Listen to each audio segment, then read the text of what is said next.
Susan Jacoby did send us a statement to read on her behalf, and I think I'm going to do that now while we're changing to that. Susan Jacoby says, "First, I want to say how sorry I am that I can't be with you today. I've just been forbidden to travel for 10 days while the doctors get my free-thinking blood to behave. Or nothing would have kept me away.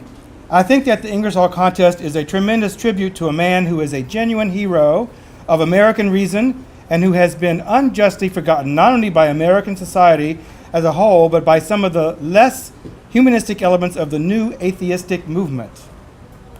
Now, on to Ingersoll, who in my view is the second most important figure in American secularism, the first being Thomas Paine. I was on a radio talk show some months ago after my book came out with Michael Medved, a well-known and let us say deeply conservative radio commentator, and he told me first that he had liked my book about Robert Ingersoll far more than he expected to. Well, I didn't find that so surprising.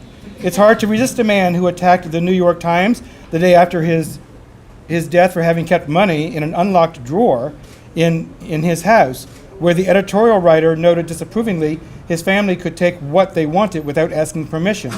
This, the editorial writer surmised, was why Ingersoll didn't die a wealthy man, even though he had made a great deal of money from public speaking. But then Medved went on to use the fact that Ingersoll became quite rich from his speaking fees as proof that there has never been discrimination against atheists in this country. This is, by the way, the same line I've heard, only it's now applied to the late Christopher Hitchens and Richard Dawkins. It holds atheists, agnostics, and freethinkers, whatever you like to call them, to a standard no one else is held to in this country. If you're a principled person, you shouldn't expect to get paid. But I digress. One of the reasons I admire Ingersoll so much and feel he deserves to be much better known in our country than he is that he was deeply ambitious for a political career, and he gave it up because fighting the battle for reason and against the influence of organized religion on government was more important to him. Although he was a big mover and shaker behind the scenes in the Republican Party, which he had joined, of course, during the Civil War, there was no possibility that he could be nominated for a high elective office or even appointed to an important office. When Ingersoll was suggested to be the perfect person, partly as a result of his great love of German composers, to serve as the American consul in Berlin after the German unification in 1870, the idea was quickly put down by religious conservatives in both the Republican and Democratic parties.